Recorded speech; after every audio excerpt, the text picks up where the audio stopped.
গত পরশুদিন আমাদের সদর থানায় আমরা জনাব হিরো আলমের বিরুদ্ধে একটি ওয়ারেন্ট আমরা পাই, যেটি হচ্ছে আমাদের নারী শিশু ট্রাইব্যুনাল 1 বগুড়া থেকে একটি ওয়ারেন্ট আমাদের সদর থানায় আসে। আমরা এই ওয়ারেন্টে আমাদের কাছে সদর থানায় আসে। এরই প্রেক্ষিতে আমরা আসলে আজকে জানতে পারি যে জনাব হিরো আলম তিনি আসলে বগুড়ায় এসেছেন।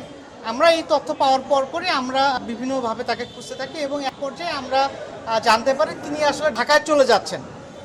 আমরা এই তথ্য পাওয়ার সঙ্গে সঙ্গে আমরা আসলে তাকে খুঁজতে থাকি। পরবর্তীতে আমরা তাকে মোবাইল তথ্যপ্রযুক্তির সাহায্যে তার অবস্থান শনাক্ত করি এবং আমরা সদর থানার যে টিম, আমি নিজে সহ সদর থানার টিম সহ আমরা তাকে ধাওয়া করে আমরা শাহজাহানপুর থানার সামনে থেকে, অর্থাৎ ঢাকা বগুড়া হাইওয়ে, আমরা হাইওয়েতে ব্যারিকেড দিয়ে আমরা তার গাড়িটাকে আটক করি এবং তাকে গ্রেপ্তার করি। আর আমরা প্রাথমিকভাবে যেটুকু জেনেছি, এই মামলাটি গত 1 বছর আগে এটি বগুড়ায় আদালতে এটি করা হয়েছিল।